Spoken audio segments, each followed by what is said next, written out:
Boring boring boring. ಇವತ್ತಿನ episode ಸಿಕ್ಕಾಪಟ್ಟೆ boring. ಎಳಿತಾರೆ ಎಳಿತಾರೆ ಎಳಿತಾರೆ. ಯಾವ ರೇಂಜಿಗೆ ಗುರು ಎಳಿಯೋದದು?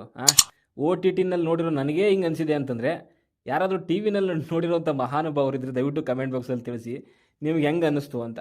ಇವತ್ತಿನ ಎಪಿಸೋಡಲ್ಲಿ ಅದು ಏನು ಮಣ್ಣಿತ್ತು ಅಂತ ಅವ್ರು ಇವ್ರ ಬಗ್ಗೆ ಮಾತಾಡಿದ್ರು, ಇವ್ರು ಅವ್ರ ಬಗ್ಗೆ ಮಾತಾಡಿದ್ರು. ಕೊನೆಯಲ್ಲಿ ಅದೊಂಚೂರು ಧನುಷ್ದು ಅಭಿದು ಅದೂ ಅಷ್ಟೇ ಓಕೆ, ತ್ಯಾಗ ಮಾಡಿದ್ರು ಎಲ್ಲ ಓಕೆ, ಫ್ರೆಂಡ್ಶಿಪ್ಪು ಗುಡ್. ಬಟ್ ಅದು ಬಿಟ್ಟು ಇನ್ನೇನಿತ್ತು ಗುರು ಎಪಿಸೋಡಲ್ಲಿ ಇವತ್ತು? ಎಂಥದ್ದು ಮಣ್ಣು ಇರಲಿಲ್ಲ. ಅದೇ ರಿಷಾ ರಾಶಿಕಾ ಡಿಸ್ಕಷನ್ನು, ಅದೇ ಸೂರಜು ರಾಶಿಕಾ ಡಿಸ್ಕಷನ್ನು. ಹಾಂ, ಅದು ಬಿಟ್ಟರೆ ಇನ್ನೇನಿದೆ?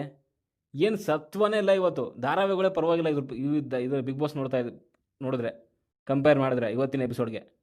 ಅಲ್ಲ ಗುರು, ಧಾರಾವಾಹಿಯಲ್ಲಿ ಅಟ್ಲೀಸ್ಟ್ ಒಂದು ಬ್ಯಾಕ್ಗ್ರೌಂಡ್ ಮ್ಯೂಸಿಕ್ ಡಮಾರ್ ಡಮಾರ್ ಢುಗರ್ ಅಂತ ಏನೋ ಒಂದು ಬ್ಯಾಕ್ಗ್ರೌಂಡ್ ಮ್ಯೂಸಿಕ್ ಹಾಕ್ಬಿಟ್ಟು ಇಂಟ್ರೆಸ್ಟಿಂಗ್ ಮಾಡ್ತಾರೆ.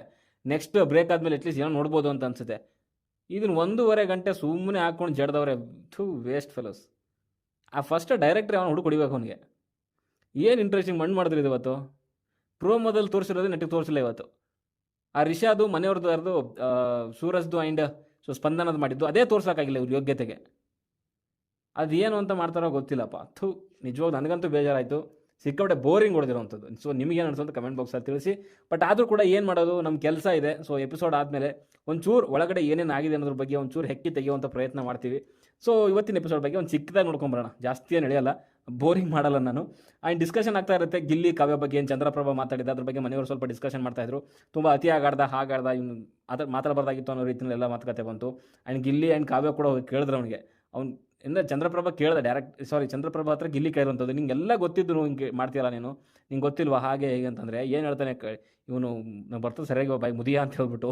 ಬಟ್ ನಾನು ಹೇಳಲ್ಲ. ಅಲ್ಲ ಹೆಂಗೆ ಹೇಳ್ಬೇಕಂದ್ರೆ, ಬಾಯಲ್ಲಿ ಏನೋ ಕುಡಿದ್ಬಿಟ್ಟಿದ್ದೆ, ನನಗೆ ಬಿಸಿನೀರು ಕುಡಿದ್ಬಿಟ್ಟಿದೆ, ಹಂಗೆ ಬಾಯಿಗೆ ಬಂದ್ಬಿಡ್ತು, ಕ್ಷಮಿಸಿ. ಸುದೀಪ್ ಸರ್ ವೀಕೆಂಡಲ್ಲಿ ಕೇಳಬೇಡಿ ಸಾರ್, ಹಿಂಗೆ ಸಾರ್. ನಾಚಿಕೆ ಮಾನ ಮರ್ಯಾದೆ ಇಲ್ವಾ? ಎಂತ ನನ್ನ ಮಗ ಗುರು. ನಿನ್ನೇನು ಆಲ್ರೆಡಿ ಸರಿಯಾಗಿ ಉಗ್ದಿದ್ದೀನಿ, ಮತ್ತೆ ತಿರ್ಗಿ ಉಗ್ಗೋದ್ರಲ್ಲಿ ಅರ್ಥ ಇಲ್ಲ. ವೀಕೆಂಡಲ್ಲಿ ಇವನು ಒದ್ದು ಆಚೆ ಹಾಕ್ಬೇಕು. ಫಸ್ಟ್ ಗೇಟ್ ಹೆಂಗೆ ಓಪನ್ ಇಟ್ಟಿದ್ದಾರೆ ಇವಾಗ, ಹಂಗೆ ಕಳಿಸ್ಬೇಕು ಅವನ್ನ ರಿಷಾ ಇಬ್ರೂ. ಇದು ನನ್ನ ಕೋರಿಕೆ. ಓಕೆ, ಡಬಲ್ ಎಲಿಮಿನೇಷನ್ ಬೇರೆ ಇದೆ ಅಂತ ಒಂದು ಎಲ್ಲೋ ಸುದ್ದಿ ಕೇಳ್ದಂಗಿದೆ, ಗೊತ್ತಿಲ್ಲ ಏನು ಅಂತ. ಇದ್ರ ಜೊತೆಗೆ ಇನ್ನೊಂದು ಏನಪ್ಪ ಅಂದರೆ, ಕಾವ್ಯ ಆ್ಯಂಡ್ ಚಂದ್ರಪ್ರಭಾ ಇಬ್ಬರು ಡಿಸ್ಕಷನ್ ಮಾಡ್ತಾರೆ. ಕಾವ್ಯ ಕೇಳ್ತಾರೆ, ಅಣ್ಣ ಇಲ್ಲೇ ಜೊತೆಗೆ ಇದ್ಕೊಂಡು ತಂಗಿ ಅಂತ ಹೇಳ್ಬಿಟ್ಟು ಹಿಂಗೆ ಮಾಡ್ಬಿಟ್ಟಲ್ಲ ಅನ್ನೋ ರೀತಿಯಲ್ಲಿ. ಹಂಗಲ್ಲವ ತಂಗ್ಯವ, ನನಗೆ ಹಂಗೆ ಏನೋ ಅನ್ನಿಸ್ಬಿಡ್ತು, ನಾನು ಹೇಳೋ ರೀತಿ ಸರಿ ಇಲ್ಲದೆ ಇರ್ಬೋದು, ಬಟ್ ನಿನಗೆ ಎಲ್ಲಿ ಕೆಟ್ಟ ಹೆಸರು ಬರುತ್ತೆ ಅಂತ ಹೊರಗಡೆ ಹಂಗೆ ಪೋಟ್ರೆ ಆಗುತ್ತೆ ಅಂತ ಹೇಳಿದೆ.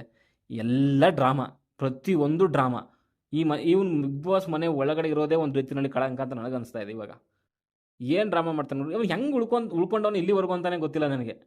ಇಲ್ಲಿವರೆಗೂ ಅದು ಹೆಂಗೆ ಎಸ್ಕೇಪ್ ಅದ? ಎಲ್ರಿಗೂ ಸುಮ್ಮನೆ ಬಕೆಟ್ ಇಟ್ಕೊಂಡು ಅಶ್ವಿನಿ ಅವ್ರಿಗೆ ಇವ್ರಿಗೆ ಈ ಗಿಲ್ಲಿ ಮತ್ತು ಕಾವ್ಯನ ಟಾರ್ಗೆಟ್ ಮಾಡಿಕೊಂಡು ಪಕ್ಕದಲ್ಲೇ ಇದ್ಕೊಂಡು ಗುಂಡಿ ತೊಡೋದು ಅಂದರೆ ಇವನೇನೆ ದುಶ್ಮನ್ ಕಹ ಅಂದರೆ ಬಗಲ್ ಮೇ ಅಂತಾರಲ್ಲ ಹಂಗೆ. ಅವ್ನು ಹಂಗೆ ಮಾಡಿ ಇಲ್ಲಿವರೆಗೂ ಬಂದಿರೋಂಥದ್ದಕ್ಕೆ ಯಾರೂ ಅವ್ನಿಗೆ ಟಾರ್ಗೆಟ್ ಮಾಡಿಲ್ಲ ಜಾಸ್ತಿ. ಇವ್ರು ಹೊಡೆದಾಡ್ಕೊಂಡು ಸಾಯ್ತಿದ್ದಾರೆ, ಅವ್ನು ಸೇಫಾಗಿ ಬರ್ತಾವನೆ. ಇದಾದಮೇಲೆ ಅವ್ರು ರಾಶಿಕಾ ಮತ್ತು ರಿಷಾ ಇವರಿಬ್ಬರು ಡಿಸ್ಕಷನ್ನು. ಕಾವ್ಯ ಗಿಲ್ಲಿ, ಕಾವ್ಯ ಸ್ಪಂದನ ಇವ್ರ ಫ್ರೆಂಡ್ಶಿಪ್ ಬಗ್ಗೆ ಡಿಸ್ಕಷನ್. ಅಂದರೆ ಇವ್ರು ಯಾವಾಗ ಇವ್ರನ್ನ ಹಾಳು ಮಾಡೋಣ, ಇವ್ರದ್ದು ಯಾವಾಗ ಇವ್ರನ್ನ ಫ್ರೆಂಡ್ಶಿಪ್ನ ಮುರಿದಾಕೋಣ. ಇವ್ರು ರಾಶಿಕಾ ಹೇಳ್ತಾಳೆ, ಜಾನ್ವಿ ಮತ್ತು ಅಶ್ವಿನಿದು ಯಾವಂಗೆ ಬಿಗ್ ಬಾಸ್ ಅವ್ರು ಕೊಟ್ರಲ್ಲ, ಸೊ ಹಂಗೆ ಇವರಿಬ್ರದ್ದು ಒಂದಿನ ಕೊಡ್ತಾರೆ, ನೋಡ್ತಾ ಇರೋ ಹಾಗೆ ಹೀಗೆ ಅಂತ.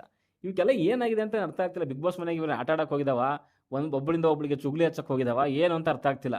ಇವ್ರು ರಾಶಿಕಾ ಅಷ್ಟು ಡಂಬ್ ಆಗಿರೋವಂಥ ಒಂದು ಕಂಟೆಸ್ಟೆಂಟ್ ನೋಡಿಲ್ಲ ನಾನು. ಹೋಗಿ ನಿನ್ನೆ ಬಂದಿರೋವಂಥವಳು ಒಂದು ವಾರದಲ್ಲಿ ಹೋಗೋಳು ಅಂತವಳು ಅನ್ನೋ ಜೊತೆಗೆ ಕೂತ್ಕೊಂಡ್ಬಿಟ್ಟು ಹರಟೆ ಹೊಡ್ಕೊಂಡು ಕೂತ್ಕೊಂಡಿದ್ದಾಳಲ್ಲ. ಇವ್ರು ಏನಾದರೂ ಸೀರಿಯಸ್ನೆಸ್ ಇದೆ ಒಂದು ಚೂರಾದ್ರೂ? ಅಲ್ಲ, ಆ ಸೂರಜ್ದು ಸಾವಾಸ ಬಿಟ್ಟು ಇವಳು ಜೊತೆ ಬಂದವಳೆ. ನಾನು ಇನ್ನೇನು ಹೇಳಿದೆ, ಇವಳು ಜೊತೆ ಇರೋದಕ್ಕಿಂತ ಸೂರಜ್ ಜೊತೆಗೆ ಇರೋದು ಬೆಟ್ರು ಅಂತ.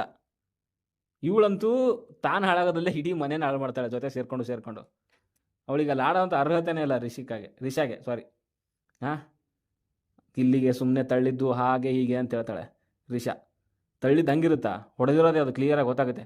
ಪಂಚಾಯತಿ ಐತಿ ಬಿಡಿ, ಬನ್ನಿ ನಿಮಗೆ ಸರಿ ಹಾಕೊಂಡು ಕುಂತಾರೆ. ಇದಾದಮೇಲೆ ಕಾವ್ಯ ಮತ್ತು ಜಾನ್ವಿ ಅವರು ಕಣಿ ಹೇಳೋ ರೀತಿಯಲ್ಲಿ ಏನೋ ಒಂದು ಪ್ಲ್ಯಾನ್ ಮಾಡ್ಕೊಂಡಿರ್ತಾರೆ. ರೂಮಲ್ಲೆಲ್ಲ ಡಿಸ್ಕಷನ್ ಮಾಡ್ತಿರ್ತಾರೆ. ಬಿಗ್ ಬಾಸ್ ಕರೀತಾರೆ ಹೊರಗಡೆ ಬನ್ನಿ ಅಂತ ಹೇಳ್ಬಿಟ್ಟು. ಮೇ ಬಿ ಬಿಗ್ ಬಾಸ್ ಏನೋ ಪಿಸುದಲ್ಲಿ ಮಾತಾಡ್ಕೊತಿರ್ಬಹುದು ಇವರು.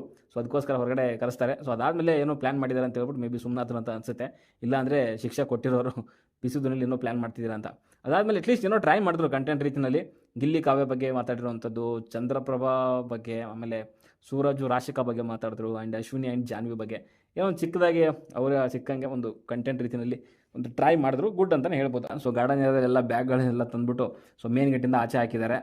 ಬಿಕಾಸ್ ವೀಕೆಂಡಲ್ಲಿ ಸುದೀಪ್ ಸರ್ ಹೇಳಿರೋ ಹಂಗೆ ಸೊ ಯಾರೋ ಕೆಲವು ಕಂಟೆಸ್ಟೆಂಟ್ಗಳು ಸೊ ಹೊರಗಡೆಯಿಂದ ಬರ್ತಿರುವಂಥ ಒಂದು ಡ್ರೆಸ್ ಕೋಡ್ ಮೂಲಕ ಸೊ ತಮ್ಮ ಒಂದು ಆಟನ ಬದಲು ಅದು ಚೇಂಜ್ ಮಾಡ್ಕೊತಿದ್ದಾರೆ ಅನ್ನೋ ರೀತಿಯಲ್ಲಿ, ಅಂದರೆ ಹೊರಗಡೆಯಿಂದ ಸೊ ಪಾಸಿಟಿವ್ ನೆಗೆಟಿವ್ ಅನ್ನೋ ರೀತಿಯಲ್ಲಿ ಸೊ ಕೆಲವೊಂದು ಕೋಡ್ ಅಂದರೆ ಡ್ರೆಸ್ ಮೂಲಕ ಕೋಡ್ನ ಕಳಿಸ್ತಿದ್ದಾರಂತೆ. ಸೊ ಈ ಕಲರ್ ಡ್ರೆಸ್ ಇದ್ದರೆ ನಿಮಗೆ ಹೊರಗಡೆ ಪಾಸಿಟಿವ್ ಹೋಗ್ತಾ ಇದೆ, ಇಲ್ಲಾಂದರೆ ನೆಗೆಟಿವ್ ಹೋಗ್ತಾ ಇದೆ, ನೀವು ಆಟ ಬದಲು ಮಾಡ್ಕೊಳ್ಳಿ. ಕೋಡ್ ಎಲ್ಲ ಟ್ರಾನ್ಸ್ಫರ್ ಆಗ್ತಿರೋದ್ರಿಂದ ಸೊ ಅದನ್ನು ಬಟ್ಟೆನೆಲ್ಲ ವಾಪಸ್ ತೊಗೊಂಡಿದ್ದಾರೆ. ಸೊ ಮೇ ಬಿ ಇನ್ನು ಮುಂದೆ ಸೊ ಆ ರೀತಿಯ ಡಿಸೈನರ್ ಕಡೆಯಿಂದ ಎಲ್ಲ ಯಾವುದೇ ಬಟ್ಟೆ ಬರಲ್ಲ ಅಂತ ಅನ್ಕೊತೀನಿ. ಅದಾದಮೇಲೆ ಅಗೇನ್ ರಿಷಿಕಾ ಮತ್ತು ರಾಶಿಕಾ ಸ್ಪಂದನ ಬಗ್ಗೆ ಮತ್ತೆ ಮಾತಾಡ್ಲಿಕ್ಕೆ ಸ್ಟಾರ್ಟ್ ಮಾಡ್ತಾರೆ. ಏನು ಗುರು ಇವರಿಬ್ರು ಅಯ್ಯಪ್ಪ, ಸ್ಪಂದನ ಹಂಗೆ ಹಿಂಗೆ ಈ ಗಂಟೆ ಹೆಂಗೆ ಬಂದವಳು ಏನೋ ಗೊತ್ತಿಲ್ಲ ಅವಳು ಅಂತೆಲ್ಲ ಮಾತಾಡೋದು. ಸುಮ್ಮನೆ ನಾವ್ಯಾಕೆ ಅವಳಿಗೆ ಕಂಟೆಂಟ್ ಕೊಡೋವಂಥದ್ದು, ಅವಳೇ ಏನು ಮಾಡ್ತಾ ಇಲ್ಲ, ಸುಮ್ಮನೆ ನಾವು ನಾವ್ಯಾಕೆ ಕಂಟೆಂಟ್ ಕೊಡೋಣ ಅಂತ ಇವಳು ರಿಷಾ ಅಯ್ಯೋ ಕರ್ಮ ಗುರು. ಅದಾದಮೇಲೆ ಸೂರಜ್ ಬಗ್ಗೆ ಮಾತಾಡ್ತಾಳೆ ಅವಳು ರಿಷಾ. ಸೂರಜ್ ಎಂಥ ಮಳ್ಳ ಅಂತಂದರೆ ಈ ಕಳ್ಳನ್ ಬೇಕಾದ್ರೆ ನಂಬೋದು, ಬಟ್ ಈ ಮಳ್ಳ ಇದಾನಲ್ಲ ಇವನು ನಂಬಾರ್ದು ಅಂತೆ. ಅಂದರೆ ಸೂರಜ್ ಅವನ ಪ್ರಕಾರ ಅವನು ಮಳ್ಳ ಅಂತೆ. ಇವ್ರು ರಾಶಿಕಾನು ಹಂಗೆ ಹೇಳ್ತಾಳೆ, ನಿನ್ನೆ ಎಷ್ಟೆಲ್ಲ ನೋಡ್ದ ಅವನು ಎಂಥ ನಾಟಕ ಮಾಡ್ತಾನೆ, ಹಂಗೆಲ್ಲ ಏನಕ್ಕೆ ಆಡಬೇಕು, ಯಾವ್ದು ಸತ್ಯ ಯಾವ್ದು ಸುಳ್ಳು, ಮುಖವಾಡ ಕಳಿಸಿದೆ ಹಂಗೆ ಹಿಂಗೆ. ಇವರೆಲ್ಲ ಬೇರೆಯವ್ರ ಮುಖವಾಡ ಕಳ್ಸೋಕ್ಕೆ ಬಂದಾರಂತ ಅನ್ಸುತ್ತೆ. ತಮ್ಮದೊಂದು ಏನು ಆಗ್ತಿದೆ ಅನ್ನೋದು ಗೊತ್ತಿಲ್ಲ ಇವರಿಗೆ. ಈ ಮಾತುಕತೆಯಲ್ಲಿ ಒಂದು ಇಂಟ್ರೆಸ್ಟಿಂಗ್ ಆಗಿರೋಂಥದ್ದು ಸಿಕ್ಕಿದ್ದು ಅಂತಂದರೆ ನನಗೆ ಧ್ರುವಂತವ್ರು ಡಿಸ್ಕಷನ್ ಮಾಡ್ತಿರ್ತಾರೆ ಅಶ್ವಿನಿ ಆ್ಯಂಡ್ ಸುದ್ದಿ ಅವ್ರ ಜೊತೆಗೆ ಜಾನ್ವಿ ಅವರು ಕೂಡ ಇರ್ತಾರೆ. ಅದು ರಕ್ಷಿತಾ ಬಗ್ಗೆ ಮಾತಾಡುವಂಥದ್ದು. ಸೊ ಅವಳಿಗೆ ತುಳುನು ನೆಟ್ಟಿಗೆ ಬರಲ್ಲ, ಕನ್ನಡನೂ ನೆಟ್ಟಿಗೆ ಬರಲ್ಲ. ಅವಳೆಲ್ಲ ಮಾಡ್ತಿರೋಂಥದ್ದು ಬರೀ ಡ್ರಾಮಾನೇ ಅನ್ನೋ ರೀತಿಯಲ್ಲಿ ಹೇಳ್ತಿದ್ದಾರೆ. ಸೊ ಅಲ್ಲಿ ಮಂಗಳೂರಲ್ಲಿ ಈ ಥರದ್ದು ಯಾರು ಕೂಡ ಮಾತೇ ಆಡಲ್ಲ, ಹಾಗೆ ಹೀಗೆ ಅವಳು ಬರೀ ನಾಟಕ ಮಾಡ್ತಾವಳೆ, ಅವಳಿಗೆಲ್ಲ ಕೆಲವೊಂದೆಲ್ಲ ಗೊತ್ತಿದೆ. ಹಾಗೆ ಒಂದ್ಸರಿ ಅವ್ರು ಹೇಳ್ತಾರೆ ಅವಳಿಗೆ ಕನ್ನಡನೂ ನೆಟ್ಟಿಗೆ ಬರಲ್ಲ, ತುಳು ನೆಟ್ಟಿಗೆ ಬರಲ್ಲ ಅಂತಾರೆ. ಅವಳಿಗೆ ಎಲ್ಲರೂ ಕರೆಕ್ಟಾಗಿ ಬರುತ್ತೆ ಅಂತ ಒಂದ್ಸರಿ ಅಂತಾರೆ. ಸೊ ಅವಳು ಹೆಂಗೆ ಮಾಡಿದ್ರೆ ಬೇರೆಯವ್ರನ್ನ ಯೂಸ್ ಮಾಡಿಕೊಂಡು ಸೊ ಹಂಗೆ ಡಂಪ್ ಮಾಡ್ತಾರೆ ಅಂತ. ಸೊ ಧ್ರುವಂತನ ಯಾಕೋ ಸ್ವಲ್ಪ ಅರ್ಥ ಮಾಡ್ಕೊಳ್ಳೋಕೆ ಆಗ್ತಿಲ್ಲ. ಆಮೇಲೆ ಇಲ್ಲಿ ಕೆಲವ್ರನ್ನ ಒಬ್ಬೊಬ್ಬರನ್ನಾಗೆ ಟಾರ್ಗೆಟ್ ಮಾಡಿ ಅವ್ನು ಒಳ್ಳೆಯವನಾಗಬೇಕು ಅಂತ ಬೇರೆಯವ್ರನ್ನ ಟಾರ್ಗೆಟ್ ಮಾಡ್ತಿದ್ದಾನೆ ಅಂತ ನನಗನ್ಸುತ್ತೆ. ಸೊ ಮುಂಚೆಯಿಂದನೂ ರಕ್ಷಿತನ ಟಾರ್ಗೆಟ್ ಮಾಡ್ತಿದ್ದಾನೆ. ಅದಾದಮೇಲೆ ಇವತ್ತು ಸೂರಜ್ ಬಗ್ಗೆನೂ ಕೂಡ ಅಭಿ ಹತ್ರ ಸುಮಾರು ಕೆಲವೊಂದು ವಿಚಾರಗಳೆಲ್ಲ ಮಾತಾಡ್ತಿದ್ದ ಅವನು. ಅದೆಲ್ಲ ಏನಕ್ಕೆ ಮಾತಾಡ್ತಿದ್ದಾನೋ ಅರ್ಥ ಆಗ್ತಿಲ್ಲ ನನಗೆ. ಸೊ ಅವನು ಸೂರಜ್ ಇದ್ದಾನಲ್ಲ ತುಂಬ ಗ್ರಡ್ಜ್ ಇಟ್ಕೊತಾನೆ, ಸಿಕ್ಕಾಪಟ್ಟೆ ಸೆಲ್ಫಿಶ್ ಇದ್ದಾನೆ. So not a trustworthy. So ಬೇಕು ಅಂದರೆ ಯಾವ ಲೆವೆಲ್ಗೆ ಬೇಕಾದ್ರೆ ಹೋಗ್ತಾನೆ, ಯಾವುದು ಕೂಡ ತಲೆ ಕೆಡಿಸ್ಕೊಳ್ಳಲ್ಲ, ಯಾರನ್ನು ಬೇಕಾದ್ರೂ ನಂಬಿ ಅವನು ನಂಬೇಡ ಅಂತ ಅಭಿ ಹೇಳುವಂಥದ್ದು. ಅಲ್ಲ ಇವನು ಗೇಮೇ ಅರ್ಥ ಆಗ್ತಿಲ್ಲ ನನಗೆ, ಪಕ್ಕ ಕುತಂತ್ರದಿಂದ ಆಡ್ತಿದ್ದಾನೆ ಅಂತ ನನಗನ್ಸುತ್ತೆ. ಸೊ ಒಬ್ಬರನ್ನ ಸೊ ಹೆಸರು ಹೇಳ್ಕೊಂಡು ಸೊ ಇನ್ನೊಬ್ಬರ ಹತ್ರ ಒಳ್ಳೆಯರಾಗಕ್ಕೆ ಸೊ ತಾನು ಏನೇನೋ ಹೇಳ್ತಿದ್ದಾನೆ. ಸೊ ಬಟ್ ಅವನ ಆಟ ಮಾತ್ರ ಅವನು ಆಡ್ತಾ ಇಲ್ಲ. ಖಂಡಿತವಾಗ್ಲೂ ಧ್ರುವಂತ್ ಒಂದು ಸ್ವಲ್ಪ ಅವನ್ನ ಅರ್ಥ ಮಾಡ್ಕೊಳ್ಳೋದು ಕಷ್ಟ ಅಂತ ಅನ್ನಿಸ್ತಾ ಇದೆ. ಬಟ್ ಸರಿಯಾಗಿ ಗೇಮ್ ಆಡ್ತಾನೆ ಮಾತ್ರ ಕಳ್ಳ. ಸೊ ಇದಾದಮೇಲೆ ಬೆಳಿಗ್ಗೆ ಆದಮೇಲೆ ಇಲ್ಲಿ ಜೇನಿನ ಗೂಡು ನಾವೆಲ್ಲ ಅಂತ ಸಾಂಗ್ ಬೇರೆ ಹಾಕ್ತಾರೆ. ಇದಾದಮೇಲೆ ಅಗೇನ್ ಜಾನ್ವಿ ಸೂರಜ್ ಡಿಸ್ಕಷನು. ಏನು ಡಿಸ್ಕಷನ್ಗಳು ಗುರು ಯಪ್ಪ. ನನಗಂತೂ ಇವತ್ತು ನೋಡಿ ಇವ್ರದ್ದು ಅವ್ರದ್ದು ಹೇಳ್ತಾಳೆ, ಇವ್ರದ್ದು ಹೇಳ್ತಾರೆ, ಬರೀ ಮಾತು ಸಿಕ್ಕಾಪಾಟೆ ಬೋರಿಂಗ್ ಹೊಡಿತು ನನಗಂತೂ. ಇದರಲ್ಲಿ ನಿದ್ದೆ ಬರೋದೊಂದು ಬಾಕಿ ಅಷ್ಟೇ. ಇದ್ರ ಬಗ್ಗೆ ಎಲ್ಲ ಡಿಸ್ಕಷನ್ ಮಾಡುವಂಥದ್ದು ಅವಶ್ಯಕತೆ ಇಲ್ಲ ಅನ್ಕೊತೀನಿ. ಆ್ಯಂಡ್ ಇದಾದಮೇಲೆ ಅಲ್ಲಿ ರಿಷಾ ಆ್ಯಂಡ್ ಚಂದ್ರಪ್ರಭಾ ಇಬ್ಬರು ಡ್ಯಾನ್ಸು. ಓಹೋ, ಇವ್ರು ಮಾಡಿದ್ರೆ ಅದು ಕಂಟೆಂಟು, ಬೇರೆಯವ್ರು ಮಾಡಿದ್ರೆ ಅದು ಬಕೆಟು. ಇದು ಯಾವ ನ್ಯಾಯ ಕೊಟ್ಟರು ಇದು ರಿಷಾದು. ಈ ಸೂರಜು ಮತ್ತು ಯಾರು ರಾಶಿಕಾ ಅಷ್ಟೊಂದೆಲ್ಲ ಆಡಿದಾದ್ಮೇಲೆ ಇನ್ನು ಮಾತಾಡೋದು ಬೇಡ ಹಾಗೆ ಹೀಗೆ ಅಂತಂದು. ಸೊ ಅಲ್ಲಿ ರಾತ್ರಿ ಎಲ್ಲ ಜಾನ್ವಿ ಜೊತೆಗೆ ರಾಶಿಕಾ ಹೇಳ್ತಾಳೆ, ನಾನು ಈ ಬಿಗ್ ಬಾಸ್ ಮನೆ ಒಳಗಡೆ ಇರೋವರೆಗೂ ಸೊ ಸೂರಜ್ ಜೊತೆಗೆ ನಾನು ಮಾತಾಡಲ್ಲ. ಅವನಿಗೆ ಅಷ್ಟೊಂದು ಮೂತಿ ತಿರ್ಸ್ಕೊಂಡು ಹೋದರೆ ನಾನು ಅವ್ರ ಅಪ್ಪ ಹಾಗೆ ಹಿಂಗೆ ಮಾತಾಡೋದವಳು. ಇಲ್ಲಿ ಅಗೇನ್ ಮತ್ತೆ ತಿರ್ಗಾ ಬೆಳಿಗ್ಗೆ ಬಂದು ಸ್ವಲ್ಪ ಬಾತ್ರೂಮಲ್ಲಿ ಮಾತಾಡ್ಕೊಂಡು ಕುತ್ಕೊಂಡಿದ್ದಾರೆ. ಇದೇನ ಇವ್ರದ್ದು ಮಾತಿನ ಮೇಲೆ ಇಲ್ಲೋವಂಥದ್ದು. ಅಯ್ಯೋ ಕರ್ಮ. ಆ್ಯಂಡ್ ಅದಾದಮೇಲೆ ಬಿಗ್ ಬಾಸ್ ವಾಯ್ಸ್ ಬರುವಂಥದ್ದು. ಅಲ್ಲಿ ಆಲ್ರೆಡಿ 2 ಬಾಟಲನ್ನು ತಂದು ಇಟ್ಟಿರ್ತಾರೆ ಸೊ ಲೆಟರ್ದು. ಸೊ ಅಲ್ಲಿ ಬಿಗ್ ಬಾಸ್ ಹೇಳ್ತಾರೆ, ಆಲ್ರೆಡಿ ನೀವು ನೋಡಿದಿರ, ನಾನೇನು ಹೇಳುವಂಥ ಅವಶ್ಯಕತೆ ಇಲ್ಲ. ಸೊ 2ರಲ್ಲಿ ಒಂದನ್ನು ತೊಗೊಬೇಕು, ಅದು ಅಭಿದಾದ್ರೂ ಆಗಿರ್ಬೋದು ಧನುಷ್ ಆಗಿರ್ಬೋದು. ಇದು ಡಿಸಿಷನ್ ಬಂದು ಧನುಷೇ ಮಾಡಬೇಕಾಗುತ್ತೆ. ಸೊ ಧನುಷ್ಗೆ ಹೇಳಿರೋವಂಥದ್ದು ಅಲ್ಲಿ 2 ಲೆಟರ್ ಇದೆ. ಸೊ ಒಂದು ಅಭಿದು, ಇನ್ನೊಂದು ನಿಮ್ಮದು. ಸೊ ಯಾವುದನ್ನು ನೀವು ತೊಗೊತೀರಾ, ಸೊ ನೀವು ತೊಗೊಂಡ್ರೆ ಸೊ ನೀವು ಸೇವ್ ಆಗ್ತಾರೆ, ಲೆಟರ್ ನಿಮಗೆ ಸಿಗುತ್ತೆ. ಇನ್ ಕೇಸ್ ಅಭಿದನ್ನು ನೀವು ಸೆಲೆಕ್ಟ್ ಮಾಡಿದ್ರೆ ಸೊ ನಿಮ್ಮದು ನೀರಲ್ಲಿ ಆಗಬೇಕಾಗುತ್ತೆ. ಸೊ ಅಭಿ ಇಮ್ಯುನಿಟಿ ತೊಗೊತಾರೆ, ಸೇವ್ ಆಗ್ತಾರೆ, ಜೊತೆಗೆ ಅವ್ರಿಗೆ ಲೆಟರ್ ಕೂಡ ಸಿಗುತ್ತೆ ಅಂತ.